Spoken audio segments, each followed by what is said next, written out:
कांवड़ मार्ग पर बने ढाबों और रेस्टोरेंट के काम करने वाले कर्मचारियों की पहचान करने वाला मामला लगातार तूल पकड़ता जा रहा है, जिसे लेकर समाजवादी पार्टी के नेता फ्रंट फुट पर आकर बीजेपी पर धर्म और जाति की राजनीति करने का आरोप लगाते हुए लगातार हमलावर हैं।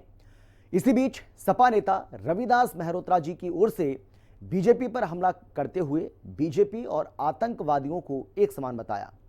रविदास मेहरोत्रा के इस बयान पर बीजेपी भी फायर मोड में आ गई है और रविदास मेहरोत्रा के इस बयान पर बीजेपी ने कहा है कि रविदास मेहरोत्रा जिस तरीके से आरोप लगा रहे हैं, जिस तरीके से इस पूरे मामले को लेकर बयान दे रहे हैं, इससे साफ हो जाता है कि समाजवादी पार्टी तुष्टीकरण की राजनीति में डूबी हुई है।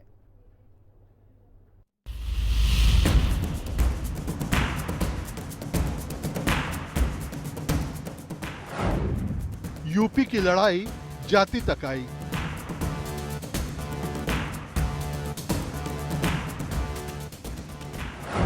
समाजवादी पार्टी बोली, भाजपा और आतंकियों में कोई अंतर नहीं।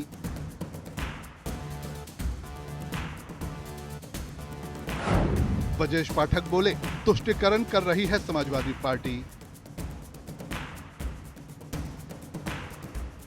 भले ही 27 चुनाव में 1.5 साल का वक्त हो, लेकिन उत्तर प्रदेश का सियासी पारा इन दिनों हाई है। संविधान के साथ जाति की लड़ाई इन दिनों खूब चर्चा का विषय बनी हुई है। इसी क्रम में समाजवादी पार्टी और बीजेपी के बीच जमकर फाइट हो रही है। नेता एक दूसरे पर जमकर छींटाकशी कर रहे हैं। पूर्व सांसद एसटी हसन के बाद समाजवादी पार्टी के विधायक रविदास मेहरोत्रा ने उत्तर प्रदेश की बीजेपी सरकार पर सीधा हमला बोला। एसटी हसन ने कांवड़ यात्रा के दौरान नेम प्लेट और दुकानदारों की चेकिंग पर सवाल खड़े करते हुए कहा कि मुजफ्फरनगर में कुछ लोगों ने धर्म का पता लगाने के लिए एक ढाबे के कर्मचारियों के कपड़े उतरवा कर चेकिंग की। उन्होंने आरोप लगाया कि यह आतंकियों जैसा सलूक है। पहलगाम में भी आतंकियों ने ऐसा ही कृत्य किया था। चेकिंग का काम सिर्फ प्रशासन का है। देश के दुश्मनों से मिले हुए लोग हैं जो देश के अंदर शांति नहीं चाहते, जो हिंदू मुसलमान करके यहाँ की आबादी को बांटना चाहते हैं और आबादी बढ़ने के बाद देश कमजोर हो।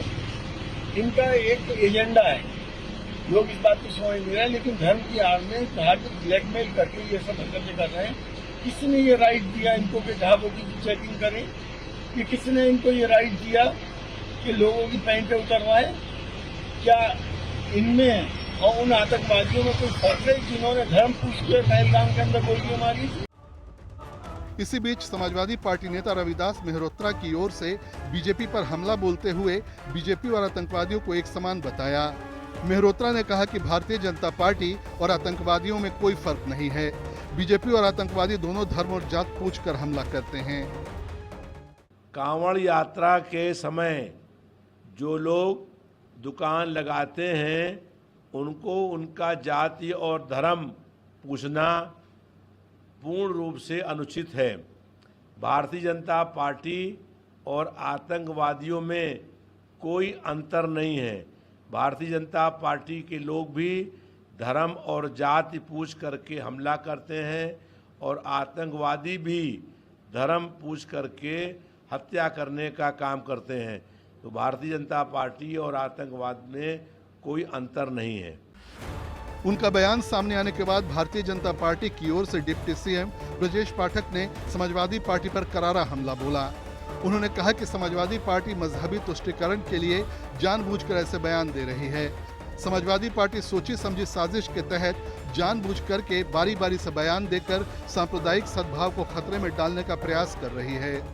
समाजवादी पार्टी के लोग हमेशा प्रदेश में तुष्टीकरण की राजनीति करते रहे हैं, उनका पुराना इतिहास रहा है। हमारी प्रतिबद्धता उत्तर प्रदेश की कानून व्यवस्था को चाक चौबंद रखने को लेकर के है।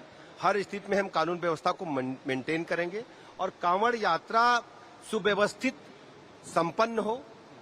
धर्म कर्म के लिए जो हमारे भाई जा रहे हैं उनको कोई दिक्कत न हो। वो जो व्रत हैं, व्रत के दौरान उनको खाने पीने की जो दुकानें हैं शुद्ध मिले, उनके मनपसंद भोजन मिले। हर क्रेता का ये अधिकार है कि वो जाने कि विक्रेता कौन है और किससे वो सामग्री खरीद रहा खाने योग्य। और ये इस प्रकार की बातें समाजवादी पार्टी उठा करके केवल तुष्टीकरण की राजनीति कर रही है। ऐसी राजनीति, ऐसी सोच अब जनता नकार रही है। जनता ऐसे लोगों को नहीं स्वीकार रही है। और अखिलेश यादव 2012 के बाद से कोई चुनाव ऐसा नहीं जो जीत पाए हो, चाहे छोटा चुनाव हो या बड़ा चुनाव हो। सत्ता में वापसी असंभव है। बेहतर ये होगा कि वे समाज में विद्वेष फैलाना, समाज में तनाव फैलाना या सांप्रदायिक सौहार्द खराब करने की जो हरकतें बंद करें, अपनी उपलब्धियां गिनाएं। उपलब्धियां उनके पास नहीं है तो केवल बयानबाजी, बिगड़े बयान देकर, उत्तेजित बयान देकर माहौल बिगाड़ने पर लगे हैं समाजवादी पार्टी। और समाजवादी पार्टी को कभी देश की जनता, प्रदेश की जनता कभी माफ करने वाली नहीं है। दरअसल 2025 में कांवड़ यात्रा से पहले फिर निर्देश जारी किए गए हैं। कांवड़ यात्रा 11 जुलाई से शुरू होने से पहले 25 जून को सीएम योगी ने एक बार फिर स्पष्ट किया कि कांवड़ मार्गों पर खुले में मांसाहारी भोजन की बिक्री पर सख्त रोक रहेगी। सभी विक्रेता अपने नाम, पते और मोबाइल नंबर स्पष्ट रूप से प्रदर्शित करेंगे। जुलूस के मार्गों पर प्रतिबंधित जानवरों का प्रवेश रोका जाएगा। खाद्य वस्तुओं की कीमतें तय की जाएंगी ताकि श्रद्धालुओं से मनमानी वसूली न हो। ये कोई पहला मौका नहीं है जब कांवड़ यात्रा को लेकर यूपी सरकार ने सख्ती दिखाई हो। जुलाई 2022 में मांस और शराब की बिक्री पर प्रतिबंध लगाया गया। जुलाई 2023 में खुले में मांस बेचने पर रोक लगी। जुलाई 2024 में नेम प्लेट का आदेश आया जिस पर जमकर सियासत हुई। 2025 में आदेश के बाद अभी तक खुलकर किसी ने कुछ नहीं कहा है, लेकिन यात्रा की तारीख नजदीक आते आते प्रतिक्रियाओं का सिलसिला फिर शुरू हो सकता है। ब्यूरो रिपोर्ट, हिंदी खबर। और एक बड़ी जानकारी आपको देते हैं, कथावाचक की जाति पर शुरू हुआ है विवाद और यह विवाद अब लगातार बढ़ता